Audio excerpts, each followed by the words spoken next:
Phoenix Reynolds stood at the edge of his property, overlooking the sprawling estate he'd built from nothing.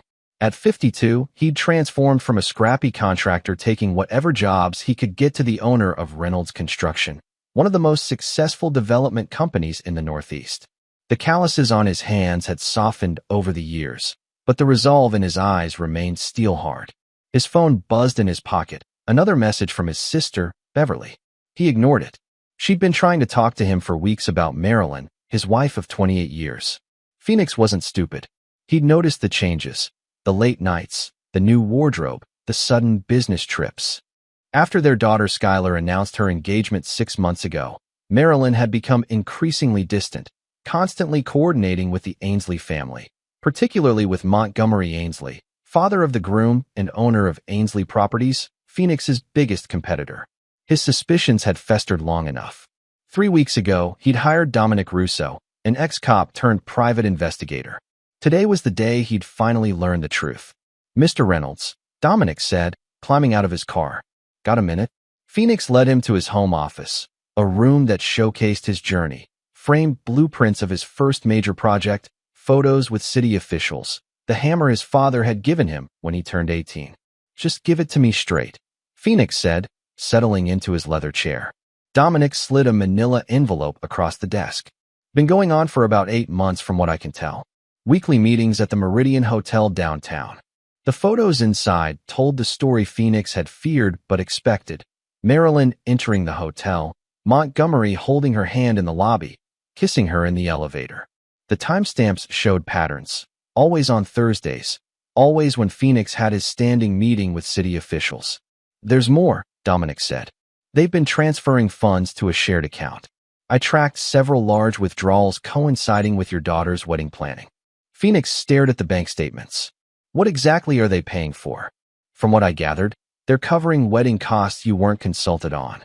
That last one, $20,000, was for a wedding venue change. The original reservation under your name was canceled." Phoenix's jaw tightened. He hadn't been told about any venue change. "Thank you, Dominic. You'll find your final payment in your account by end of day." After the investigator left, Phoenix sat alone, thumbing through 28 years of memories now tainted. The beginning had been beautiful, Marilyn supporting him through the lean years, celebrating every small victory. Somewhere along the way, as his business grew, they drifted. But this was calculated betrayal. His phone rang, Skylar calling. He considered ignoring it, but decided against it. "Hey, sweetheart," he answered, keeping his voice level. "Dad, I've been trying to reach you. Did you get the new wedding invitation?" "No," he replied honestly. "Really? Mom said she'd handle it. Anyway, there's been a slight change of plans. The ceremony will be at the Ainsley estate now. Isn't that amazing? Montgomery offered it to us when he heard about our venue troubles." Phoenix swallowed his anger. How thoughtful of him. "I know you two have that business rivalry thing, but he's been so helpful with the wedding. Actually, that's why I'm calling. I need to talk to you about the ceremony." "What about it?" A pause. "Well, Montgomery's been helping so much, and he and Mom thought, maybe it would be nice if he walked me down the aisle with you? A blended family kind of thing." Phoenix gripped the desk until his knuckles turned white. "That's not happening, Skylar." "Dad, please don't be difficult. It would mean a lot to Mom and I'll talk to your mother." He hung up before she could respond, his mind racing. 28 years of marriage, a daughter he'd raised and loved. And now they wanted him to share the most important moment of his daughter's life with the man who'd been sleeping with his wife? Phoenix dialed Marilyn's number, steeling himself. When she answered, he spoke with cold precision. "We need to talk. Now." Chapter 2, The Confrontation. Marilyn Reynolds entered their home with practiced grace, setting her designer handbag on the marble countertop Phoenix had installed himself years ago. At 48, she maintained the beauty that had first caught his eye, though now enhanced by expensive treatments and a fitness regimen she'd adopted in the past year. "Phoenix," she said, her voice tinged with irritation. "What's so urgent that I had to leave my meeting?" He stood by the fireplace, photos from Dominic's envelope arranged on the coffee table. "Your meeting with Montgomery Ainsley? Strange, I thought that was scheduled for tomorrow." "Thursday, your usual day." Her face registered momentary confusion before hardening. "What are you talking about?" "Sit down, Marilyn." He gestured to the couch. When she hesitated, he added, Unless you'd rather I call Skylar over to join this conversation. That did it. She sat, glancing at the coffee table, her eyes widening as she recognized the photos. You've been sleeping with Montgomery Ainsley for 8 months, Phoenix stated flatly. You've been planning my daughter's wedding with him, changing venues without telling me, and now apparently he's walking her down the aisle. Our daughter, Marilyn corrected sharply. And it's not what you think. Please enlighten me. Phoenix crossed his arms, leaning against the mantel. Montgomery and I. It just happened. You were never home, Phoenix.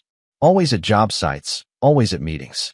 Do you know Skylar cried on her 16th birthday because you missed her party for a business emergency? That's a convenient rewrite of history, Phoenix said. I provided everything for this family. I built this house with my own hands. Built this house and forgot about the people in it. Marilyn stood, gaining confidence. Montgomery sees me. He asks what I want, what I think. When was the last time you did that? So this justifies betraying your husband? Hijacking our daughter's wedding. Skylar loves Montgomery. He's been more present in her wedding planning than you have. Phoenix's laugh was bitter. Because you deliberately kept me out of the loop. Changed venues without telling me. Scheduled meetings when you knew I couldn't attend. That's not true, she protested, but her eyes flickered away. I have the receipts, Marilyn. Literally. He pointed to the bank statements. You and your lover have been systematically pushing me out of my daughter's life. She straightened her shoulders. Montgomery and I love each other. We're building a future together, one that includes Skylar. And what about me? The father who raised her? The man who gave you everything. You gave us things, Phoenix. Houses, cars, vacations. But you were never really with us. She moved toward the door, then turned back. I was going to wait until after the wedding, but I want a divorce. You can have the house. It was always more yours than ours anyway. Phoenix didn't move. And what does Skylar think about all this? Marilyn hesitated. She understands that sometimes people grow apart. Does she understand that her mother's been having an affair with her future father-in-law? Real fear flashed across Marilyn's face. You wouldn't. No, I wouldn't hurt Skylar like that. But I won't be sidelined at my own daughter's wedding. He stepped forward. If Montgomery walks her down the aisle, I won't be there. You'd miss your only daughter's wedding out of pride? I'd miss it out of self-respect. Tell Skylar I'll give her away as her father, or I won't attend at all. Marilyn shook her head. You're being unreasonable. I've already spoken with my lawyer. The divorce papers will be ready tomorrow. Consider this the end of our negotiation. Phoenix turned away, signaling the conversation was over. After she left, Phoenix poured himself a whiskey and called the one person he knew he could trust, his sister Beverly. Phoenix? She answered immediately. I've been trying to reach you for weeks. You knew, he said, not a question. I suspected. That's why I kept calling. She's leaving me for Montgomery Ainsley. They've been planning it for months. Beverly's sigh was heavy. What are you going to do? Phoenix stared out the window at the garden Marilyn had designed, at the gazebo where Skylar had played as a child. I'm going to fight for my place in my daughter's life, he said. And then I'm going to make them both regret ever crossing me. Chapter 3, The Ultimatum. 2 weeks later, Phoenix sat in his lawyer's office, reviewing the divorce settlement. The division of assets was straightforward. Phoenix would keep his company and their main home. Marilyn would take their vacation properties and her considerable investment portfolio, much of which had been built with Phoenix's earnings. She's not asking for alimony? Phoenix questioned his lawyer, Stanford Wilson, a sharp-minded man with 30 years of experience handling high-profile divorces. No, Stanford confirmed. But there's something else. She wants full control over Skylar's wedding arrangements. Phoenix scoffed. Skylar is 25. She doesn't need parental consent. True, but Marilyn is requesting that the court recognize her as the primary decision-maker for all financial aspects of the wedding. She's claiming you've been deliberately obstructive. That's rich, considering she and Montgomery changed the venue without consulting me. Phoenix drummed his fingers on the conference table. What's her angle? Stanford adjusted his glasses. My guess? It gives her and Montgomery control of the narrative. If you're excluded from the planning, they can shape how Skylar sees your role. And how's that working out for them? Quite well, unfortunately. Stanford slid over a formal-looking envelope. This arrived at my office this morning. It's addressed to you. Phoenix opened it to find a wedding invitation, addressed simply to Mr. Phoenix Reynolds. Not father of the bride. Just his name, like any other guest. Inside was a handwritten note from Skylar. Dad, I hope you can support my decisions for MY Day. Montgomery will be walking me down the aisle as a symbol of our families uniting. I'd still like you there, but please understand this is what I want. Love, Skylar. Phoenix felt his blood pressure rise. The handwriting was Skylar's, but the words, the manipulation, reeked of Marilyn and Montgomery. They've poisoned her against me, he said quietly. It's a classic alienation tactic, Stanford agreed. Create a situation where you either accept a diminished role or appear unreasonable for objecting. Phoenix stood and paced the office. I won't be a prop in their performance. What are you going to do? First, I need to talk to Skylar directly, without Marilyn or Montgomery present. Phoenix tried for days to arrange a meeting with his daughter. Text messages went unanswered. Calls went to voicemail. Finally, in desperation, he showed up at her apartment. Skylar answered the door in workout clothes, surprise registering on her face. Dad, what are you doing here? We need to talk, Phoenix said, stepping inside without waiting for an invitation. The apartment he'd helped her buy after college graduation now felt like foreign territory. I'm actually heading out soon, she said, checking her watch. Pre-wedding yoga with Mom and Simone. Simone, Montgomery's daughter from his first marriage. Soon to be Skylar's stepsister. This won't take long, Phoenix insisted. I got the wedding invitation. Skylar's expression hardened in a way that reminded him painfully of Marilyn. And, are you going to make this difficult? I'm trying to understand why my daughter doesn't want her father to walk her down the aisle. It's not that I don't want you there, she countered. I just think having Montgomery do it makes more sense for our families going forward. Our families. Phoenix repeated. Skylar, that man is sleeping with your mother while she's still married to me. Skylar flinched. Mom said you try to turn me against them.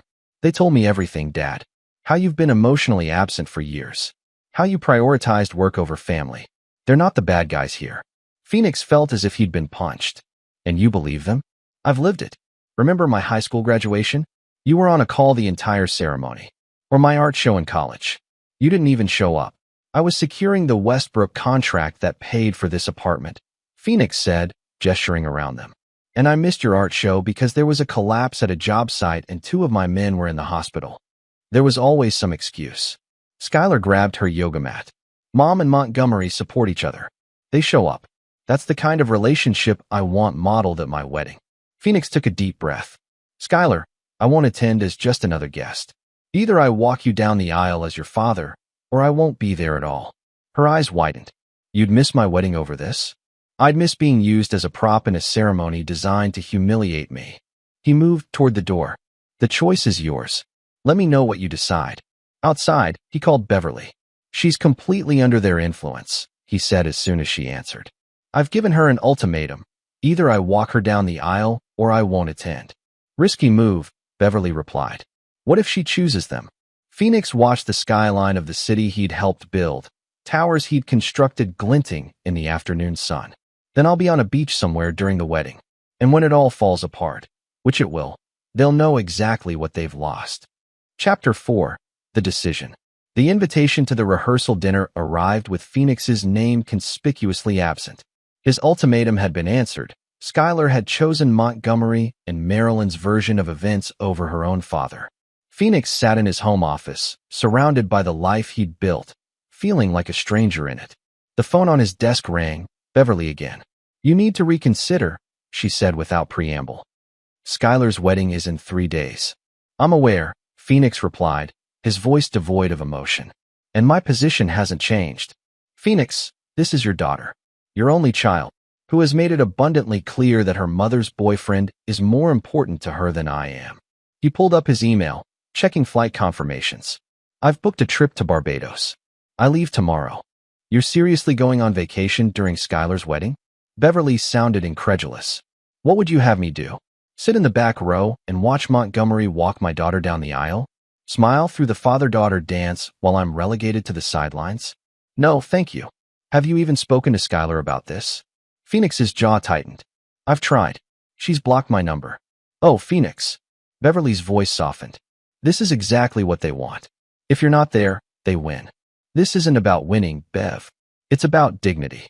Phoenix looked at the photo on his desk, Skylar at age 8, sitting on his shoulders at a construction site, both of them wearing hard hats and wide smiles. Besides, I've arranged something for her. A private account in her name with enough money to start over if she ever needs to. The details will be delivered to her the morning after the wedding. She needs her father, not money. She's made her choice. Now I'm making mine. Phoenix ended the call, refusing to let his sister hear the crack in his voice. The next morning, Phoenix packed lightly. A few casual shirts, shorts, sunglasses. Things for a man with no responsibilities, no family obligations. His phone buzzed continuously, but he ignored the calls from unknown numbers, likely wedding vendors or distant relatives wondering about his absence. As he loaded his suitcase into his SUV, a car pulled into his driveway. Grant Keller, Marilyn's brother, stepped out.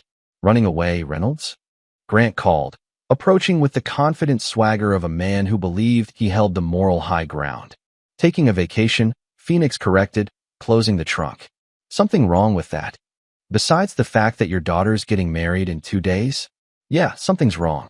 Grant stopped a few feet away. "Marilyn asked me to talk some sense into you." Phoenix laughed humorlessly.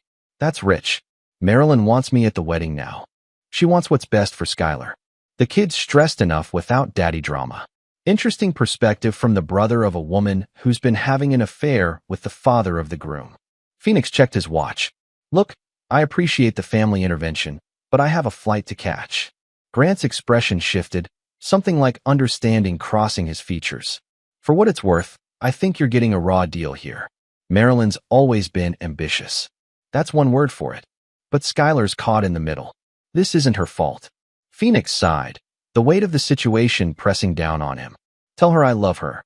Tell her my door is always open when she's ready to hear the truth." Grant nodded slowly. "I'll tell her. Safe travels, Reynolds." Hours later, Phoenix sat on a chartered yacht off the coast of Barbados, the endless blue of the Caribbean stretching before him. He'd deliberately chosen a remote sailing expedition with spotty cell service. Whatever chaos unfolded at the wedding, he wouldn't be available to fix it. His satellite phone rang, the one number he'd given only to Reed Donovan, his business partner and closest friend.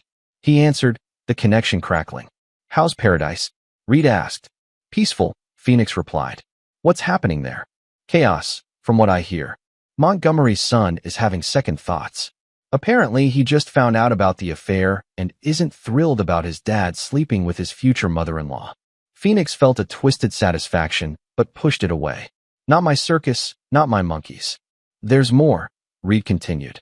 "Word is Montgomery's been cutting corners on that new luxury condo development to finance this wedding.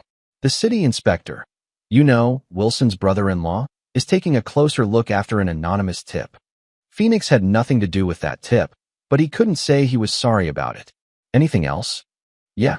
Skylar's been calling the office looking for you." Sounded upset. Phoenix's heart clenched. "What did you tell her?" "That you were unavailable. Following your instructions." Reed paused. "You sure about this approach?"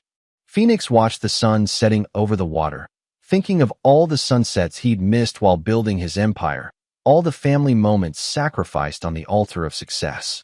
"No," he admitted. "But it's too late to change course now." Chapter 5, The Collapse.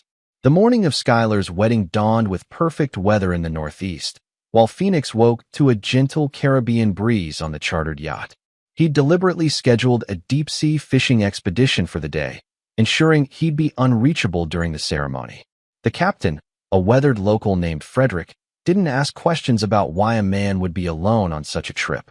He simply handed Phoenix a fishing rod and pointed to promising spots on the horizon. "Sometimes the fish that fights hardest is the one worth catching," Frederick commented as Phoenix struggled with his first catch of the day. "And sometimes what looks like giving up is just waiting for the right moment to strike." Phoenix wondered if the man somehow knew his situation or if life on the sea simply bred philosophers. Meanwhile, at the Ainsley estate, the carefully orchestrated wedding was beginning to unravel.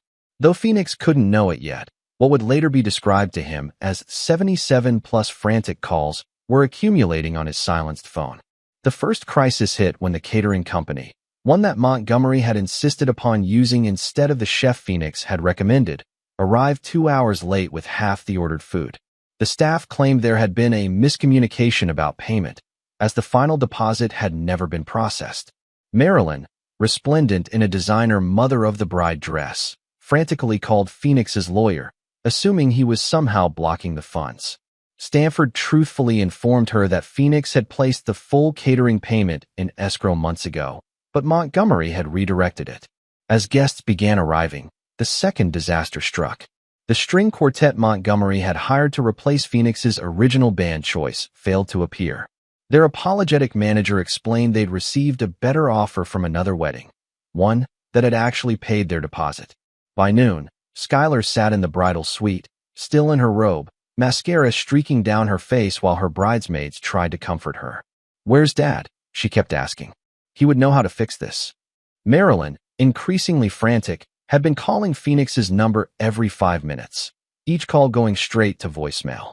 She'd also called his office, his home, his sister, and anyone else who might know his whereabouts. "He's abandoned us," she told Skylar, stroking her hair.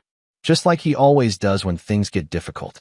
But Skylar wasn't finding comfort in her mother's words anymore. Dad always handled the business side of things. He wouldn't have let this happen. The third and most devastating blow came an hour before the ceremony was scheduled to begin. Drew Mercer, the groom and Montgomery's son, requested a private conversation with Skylar. In the estate's library, surrounded by Montgomery's collected first editions that he often bragged about but never read, Drew confessed his doubts. "I can't do this," he said, unable to meet Skylar's eyes. "Not like this." "What are you talking about?" Skylar asked, her world crumbling further. "I just found out about our parents last week. Dad made it sound like they got together after your parents separated, but then I overheard him on the phone." Drew ran a hand through his carefully styled hair. "They've been planning this for almost a year, Skylar. The merger of our family companies, the strategic alliance, it was all orchestrated. Even our meeting at that charity gala wasn't a coincidence." Skylar felt as if the floor had dropped from beneath her. "What are you saying?" "My dad pushed me toward you because of what your father built. Your company's lands adjoining our developments, your contracts with the city. It was never about love. It was about acquisition." The revelation hit Skylar like a physical blow. "Did you know? Was our relationship part of this plan?" Drew finally looked at her, his eyes showing genuine pain. "No. What I feel for you is real. But I can't start our life together with this hanging over us. I can't be part of my father's schemes anymore." Outside the library door, Montgomery was arguing loudly with the wedding planner about rearranging the seating chart now that several key guests, business associates of Phoenix who had declined upon learning he wouldn't attend, had canceled. "Fix it," Montgomery shouted. "I'm paying you enough to make this perfect." The wedding planner, a young woman who had been Skylar's friend in college, quit on the spot, throwing her clipboard at Montgomery's feet. As the carefully constructed facade crumbled, Skylar made a desperate call to the one person who had always fixed things, her father. Her call joined dozens of others in the void of his silenced phone. By evening, what should have been a reception was instead a somber gathering of confused guests picking at hastily ordered pizza. The wedding had been postponed due to unforeseen circumstances. Montgomery was nowhere to be found, having retreated to his study with a bottle of scotch. Marilyn sat alone at what would have been the head table, repeatedly checking her phone. And Phoenix, unaware of the chaos, watched the sunset from the deck of his chartered yacht, wondering if his absence had made any impact at all or if the wedding had proceeded smoothly without him. "More calls coming in for you," Frederick noted, pointing to the satellite phone Phoenix had left in the cabin. "Must be something important." "It can wait until tomorrow," Phoenix replied, casting his line into the darkening water. "Today is about getting away." "Running away and getting away ain't the same thing," Frederick observed, his weathered face thoughtful. "One's about fear, the other's about peace." Phoenix considered this as he felt a strong pull on his line. "And how do you tell the difference?" Frederick smiled. "When you're running, you're always looking back. When you're just getting away, you enjoy the view ahead." Phoenix realized he'd been checking the time all day, calculating what would be happening at the wedding. He hadn't been present in his escape at all. "Maybe it's time I answered those calls," he admitted. "Tide's turning anyway," Frederick agreed. "Fish won't be biting much longer." As the yacht turned back toward shore and stronger cell reception, Phoenix prepared himself for whatever storm awaited him. Chapter 6. The Aftermath. Phoenix's phone exploded with notifications as the yacht approached the marina. 77 missed calls, dozens of voicemails, and a flood of text messages, all from the past 18 hours. Most were from Marilyn and Skylar, but there were also calls from Beverly, Grant, Reed, and even Montgomery. Phoenix sat on the deck, scrolling through the texts, piecing together the wedding disaster from fragments. Dad, where are you? Everything's falling apart. Skylar, 11:42 a.m. This is your fault somehow, I know it. Call me immediately. Marilyn, 12:15 p.m. Reynolds, we need to talk. Man to man. Montgomery, 1:30 p.m. Drew backed out. Wedding's off. I need you, Daddy. Skylar, 3:22 p.m. The last message from his daughter struck him like a physical blow. She hadn't called him Daddy since she was 12. Whatever had happened must have shattered her world completely. He called Beverly first, needing his sister's unfiltered perspective before contacting Skylar. Thank God, Beverly answered immediately. Are you still in Barbados? For now, Phoenix replied. What happened, Bev? Total disaster. The wedding fell apart at every seam. Food issues, vendor problems, and then the groom got cold feet after finding out about Marilyn and Montgomery's affair. Phoenix absorbed this. How's Skylar? Devastated, humiliated, and finally seeing the truth. Beverly paused. She needs you, Phoenix. Not to gloat or say, I told you so, but just to be her dad. I'll book the first flight home, he promised. There's more you should know, Beverly continued. After everything collapsed, Marilyn had a complete meltdown. Started blaming everyone. You, the wedding planner, even Skylar for not being understanding enough about her relationship with Montgomery. Phoenix felt cold anger wash over him. Where's Skylar now? At my place. She didn't want to go home with Marilyn or stay at her apartment alone. Tell her I'm coming home. And Bev, thank you for being there for her. Phoenix's return flight was spent in contemplative silence. He was relieved the wedding hadn't happened, not because it ruined Marilyn and Montgomery's plans, but because Skylar had been saved from what was clearly a manipulated relationship. Yet he felt no triumph. His daughter was hurting, and regardless of how they'd arrived at this point, her pain was real.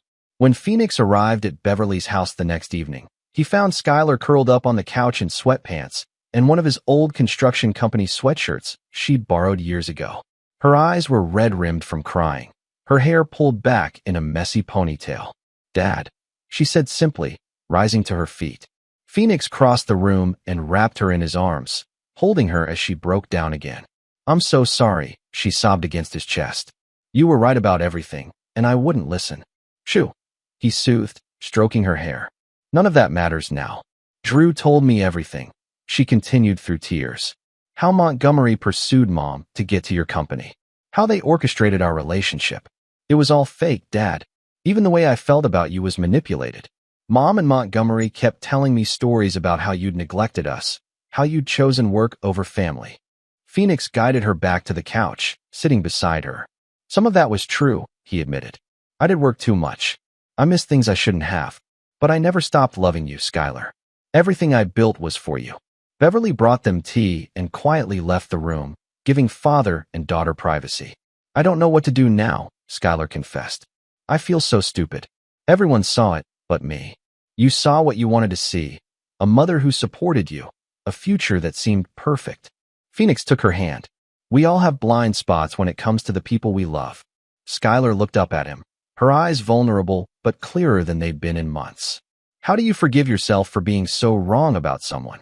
Phoenix thought about Marilyn, about 28 years of marriage ending in betrayal. You acknowledge the mistake, learn from it, and move forward wiser. Did you know this would happen? Is that why you went to Barbados? I knew something wasn't right, Phoenix answered honestly.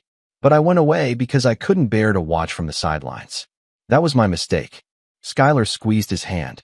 Will you help me fix this mess? The venue deposits, the vendors, there must be thousands of dollars tied up in all of it. Don't worry about any of that, Phoenix assured her. We'll sort it out together. As they talked into the night, Phoenix realized that despite the pain, a door had opened. His relationship with his daughter, which had been systematically dismantled by Marilyn and Montgomery, now had a chance to heal.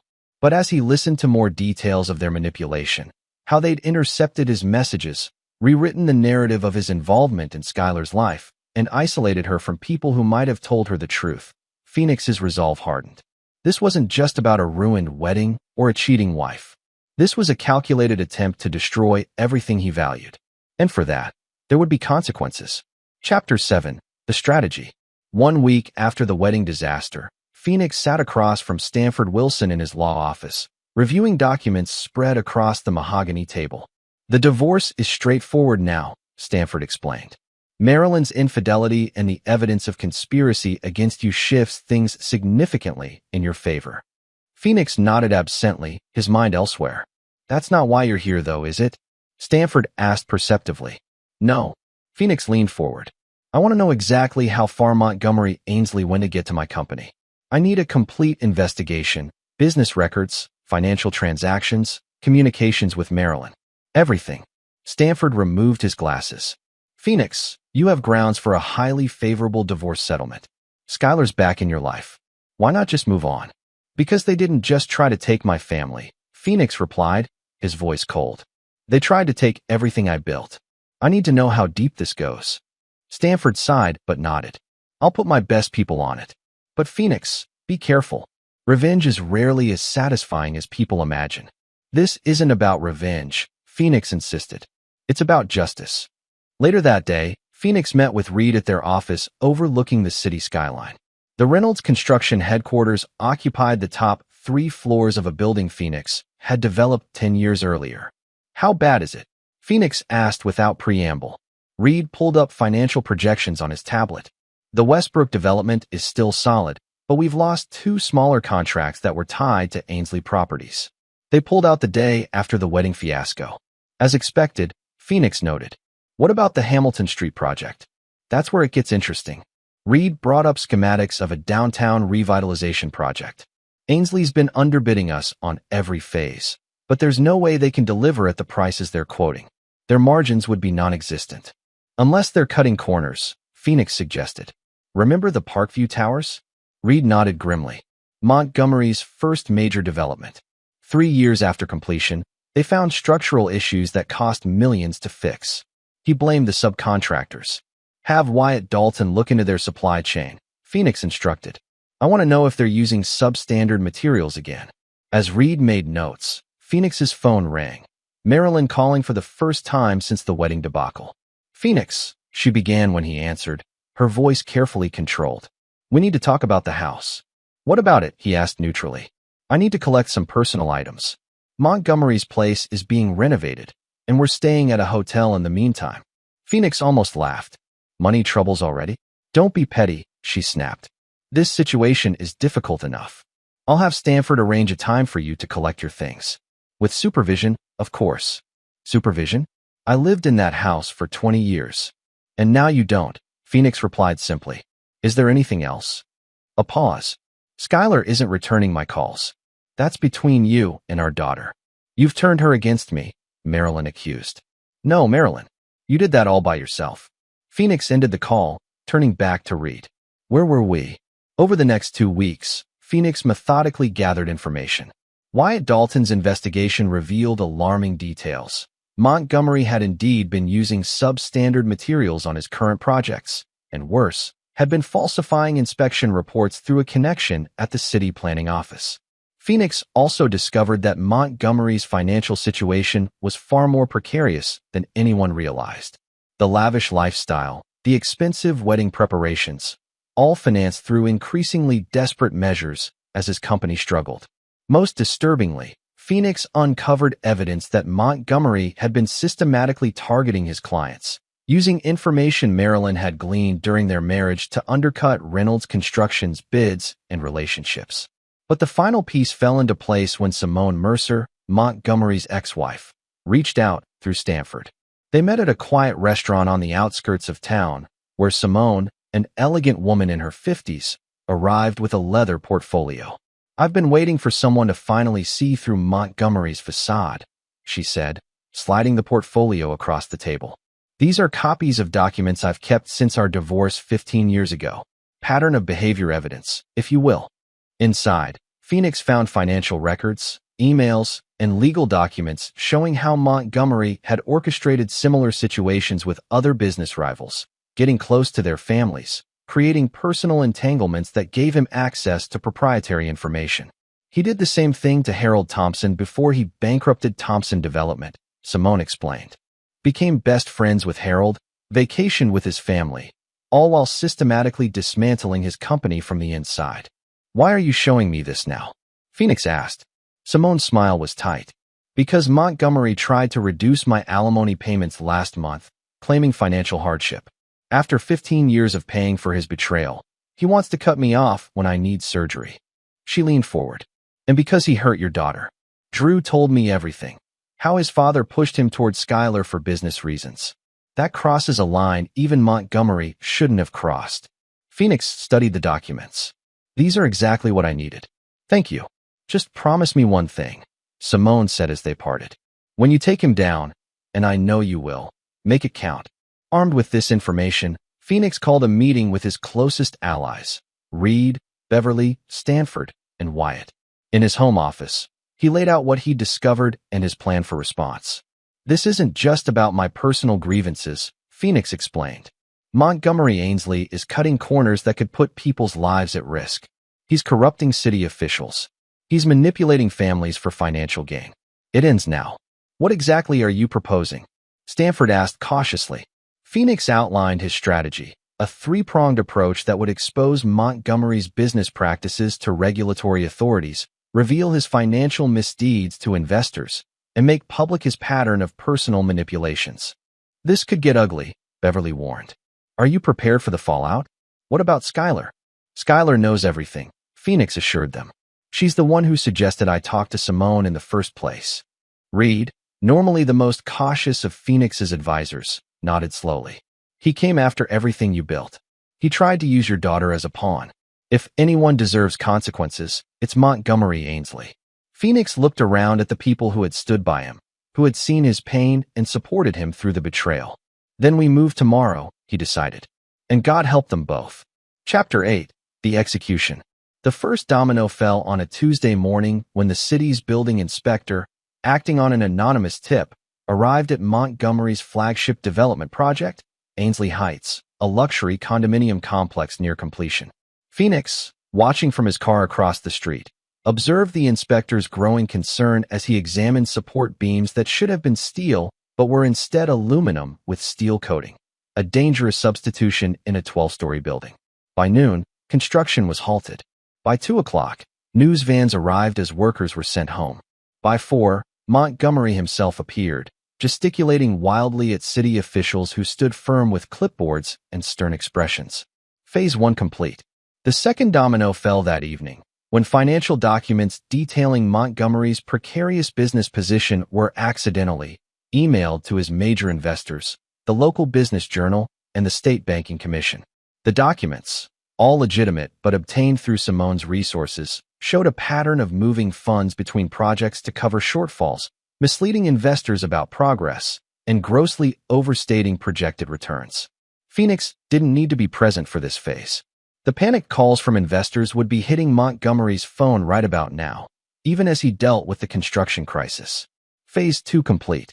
The third domino, the most personal, was scheduled for the following day. This one Phoenix would deliver personally. He arrived at the Metropolitan Club at precisely 12:30 p.m., when Montgomery typically took lunch in the private dining room reserved for the city's business elite. Phoenix had been a member longer than Montgomery, but had rarely used the facility, preferring simpler establishments closer to his job sites. Today, however, called for a different approach. Montgomery sat alone at his usual table, his face haggard from the previous day's disasters. When he spotted Phoenix entering the dining room, his expression darkened with recognition and fury. You, he growled as Phoenix approached. You're behind all this. Phoenix took the seat opposite him without invitation. Behind what exactly? Building inspectors doing their jobs? Financial transparency? Please, enlighten me. Don't play innocent. You've been sabotaging me since the wedding fell apart. Phoenix signaled a waiter for coffee, his demeanor calm. Interesting theory. Similar to how you've been sabotaging me for the past year while sleeping with my wife. Montgomery's eyes darted around the room, aware of other diners who might overhear. That's different. Marilyn and I have genuine feelings for each other. I'm sure you do, Phoenix agreed easily. Just like you had genuine feelings for Harold Thompson's wife before you bankrupted him, or Richard Miller's daughter before you took over his company. Montgomery's face went pale. What are you talking about? Phoenix slid a folder across the table. Simone sends her regards. She kept quite the detailed records of your previous business strategies. Opening the folder with trembling hands, Montgomery saw copies of emails, photographs, and financial records documenting his pattern of personal manipulation for business gain. These are private communications, he whispered. Yes, Phoenix agreed. And in about 30 minutes, they won't be. Unless we reach an understanding. Montgomery's eyes narrowed. What do you want? First, you'll resign from the Hamilton Street Revitalization Project, recommending Reynolds Construction as your replacement. That's my biggest contract. Phoenix corrected. Second, you'll confess to the building inspector that you personally authorized the substandard materials at Ainsley Heights, clearing your project manager of any wrongdoing. That would destroy me professionally, Montgomery protested. Better professionally than personally, Phoenix countered, tapping the folder. Third, you'll sign over your shares in the Bristol development to Simone as compensation for the alimony you tried to withhold. Montgomery's face flushed with anger. You've got some nerve. And finally, Phoenix continued as if there had been no interruption. You'll end all communication with Marilyn and Skylar. Permanently. You can't dictate who I can. I'm not finished, Phoenix cut him off again. You orchestrated a relationship between your son and my daughter to gain access to my company. You manipulated a young woman's feelings as a business tactic. That's where you crossed the line that can't be uncrossed. For the first time, Montgomery looked ashamed. Drew and Skylar's relationship wasn't entirely my doing. They did have genuine. Save it, Phoenix interrupted. My lawyer has prepared the necessary documents. He nodded toward Stanford, who had been waiting at the bar and now approached with a leather portfolio. You have 10 minutes to sign, or at 1 o'clock, these records go public. Montgomery stared at the documents Stanford placed before him, then at Phoenix. You've thought of everything, haven't you? No, Phoenix replied honestly. I never thought you'd target my family. I never thought Marilyn would betray 28 years of marriage. I never thought my daughter would be collateral damage in your schemes. But I've certainly thought about what happens next. With a shaking hand, Montgomery signed the papers. This feels like blackmail, he muttered. It's accountability, Phoenix corrected, standing to leave. Something you've avoided for far too long. As Phoenix walked away, Montgomery called after him. What about Marilyn? Didn't she get a say in any of this? Phoenix turned back with a cold smile. Don't worry about Marilyn. She's handled separately. Indeed, at that very moment across town, Marilyn was being escorted from Phoenix's house by security personnel, her hastily packed belongings loaded into a waiting car. The locks had been changed, the security codes altered, and her access to joint accounts terminated. Additionally, thanks to the evidence Simone had provided, Stanford had amended the divorce filing to include fraud and conspiracy charges that would significantly impact Marilyn's settlement. By evening, all 3 phases of Phoenix's plan had been executed. Montgomery's business was in freefall, his reputation shattered. Marilyn had been cut off from the lifestyle she'd become accustomed to. And Phoenix had reclaimed what was rightfully his company's standing, his home, and most importantly, his relationship with his daughter. But as he sat alone in his study that night, Phoenix felt no triumph. Only a hollow sense that justice, while necessary, was a poor substitute for what he'd truly lost, the family he'd thought he had. Chapter 9. The Reconstruction. 6 months after what the local business papers had termed the Ainsley collapse, Phoenix stood on the roof of the newly renamed Reynolds Tower, formerly Ainsley Heights, surveying the city he'd helped build. The spring air carried the promise of new beginnings, a fitting atmosphere for the building's grand reopening under his company's management. After Montgomery's disgrace, the city had awarded Reynolds Construction the contract to complete and certify the luxury condominium project. Phoenix had personally overseen the replacement of all substandard materials, turning a potential disaster into a showcase of proper construction practices. Looks good from up here, said a voice behind him. Skylar, elegant in a business suit, joined her father at the rooftop edge. Thanks for coming, Phoenix replied, putting an arm around her shoulders. Means a lot to have you here today. Skylar had spent the past months rebuilding her life with the same determination her father applied to his projects. She'd returned to her original passion for architecture, something Montgomery and Marilyn had discouraged in favor of more suitable interests, and had recently joined Reynolds Construction as a junior designer. "I wouldn't miss it," she assured him. "This is your vindication." Phoenix shook his head. "Not vindication. Correction. We're fixing something that was built wrong from the start." The rooftop reception would begin soon, with city officials, investors, and media all gathering to celebrate the tower's completion. But first, Phoenix had a more private matter to address. "Have you heard from your mother?" he asked carefully. Skylar's expression tightened. "She calls occasionally, always when she needs something." After the divorce was finalized, Marilyn had moved to a smaller city 3 hours away, where her considerably reduced circumstances were less conspicuous. Without Montgomery's financial support, he'd been forced to liquidate assets to cover lawsuits from investors. She'd had to adapt to a middle-class lifestyle that she found deeply challenging. "And how do you feel about that?" Phoenix asked. "Sad, mostly," Skylar admitted. "She still doesn't take responsibility for what happened. In her version, you're the villain who destroyed her happiness out of spite." Phoenix had expected no less. Marilyn had always excelled at reshaping narratives to cast herself as the victim. And Montgomery? He still found it difficult to say the name without tension. "Disappeared, from what I hear. Drew mentioned he's trying to rebuild in Florida under a different company name." Phoenix nodded, unsurprised. Men like Montgomery always found new territory to exploit. "And how are things with Drew?" Phoenix kept his tone neutral.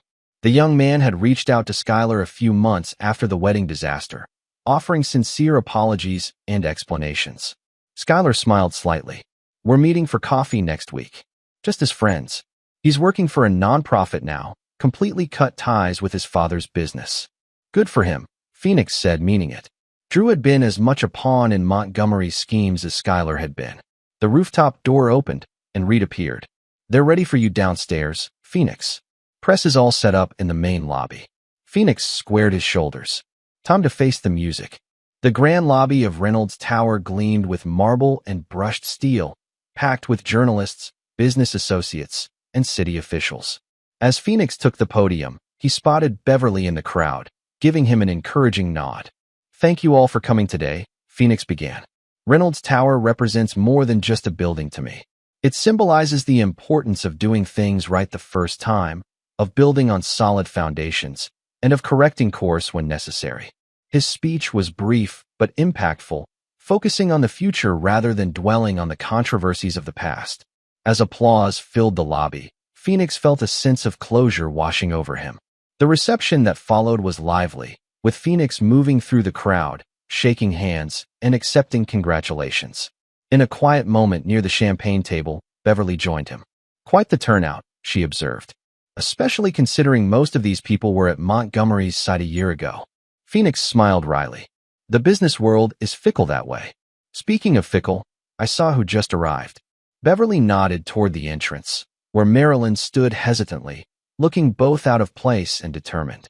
Phoenix's jaw tightened. "What is she doing here?" "My guess? Looking for reconciliation now that her other options have dried up." Indeed, as Marilyn spotted Phoenix, she began making her way toward him, her practiced smile firmly in place. "I've got this," Phoenix assured his sister, stepping forward to intercept his ex-wife before she could reach the center of the gathering. "Marilyn," he greeted her coolly. "This is a surprise." "Phoenix," she replied, her voice honeyed. "The building looks wonderful. I always knew you'd do amazing things with it." "Did you?" Phoenix kept his tone neutral. "What brings you here today?" Marilyn glanced around at the successful gathering. "I've been doing a lot of thinking. About us, about what happened. I think we both made mistakes." "Is that right?" Phoenix raised an eyebrow. "We were together for almost 30 years, she continued. "That kind of history doesn't just disappear. I thought perhaps we could talk privately. About the future." Phoenix studied the woman he'd once loved beyond reason, seeing clearly now the calculation behind her smile, the desperation in her eyes. 6 months ago, her arrival might have sparked anger. Now he felt only a distant pity. "There is no us future, Marilyn," he said quietly. "You made your choice. I've made mine." Her smile faltered. "People change, Phoenix. They realize their mistakes." "Yes, they do." Phoenix nodded toward where Skylar stood across the room, watching their interaction with concern. And I've realized that some bridges, once burned, should stay that way. Now if you'll excuse me, my daughter and I have a building to celebrate." He turned away without waiting for her response, feeling lighter with each step. As he rejoined Skylar, she searched his face. "Are you okay?" she asked. "I saw Mom." "I'm better than okay," Phoenix assured her, surprised to find it was true. "Some people come into your life to stay. Others come to teach you what you don't want. Your mother taught me that I deserve loyalty, honesty, and genuine love." Skylar squeezed his arm. "Speaking of which, isn't that Diane from the Architectural Review Board?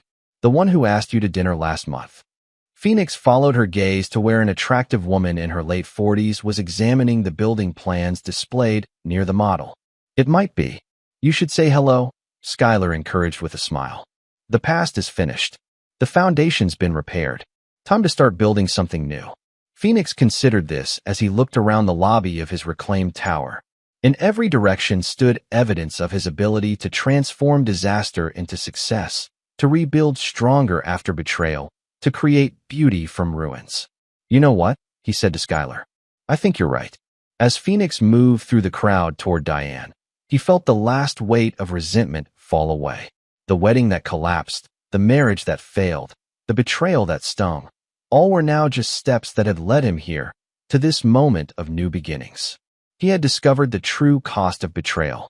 But more importantly, he had discovered his own capacity to rise above it, not through forgiveness, but through the simple act of building something better in its place. This is where our story comes to an end. Share your thoughts in the comments section. Thanks for your time. If you enjoy this story, please subscribe to this channel. Click on the video you see on the screen, and I will see you there.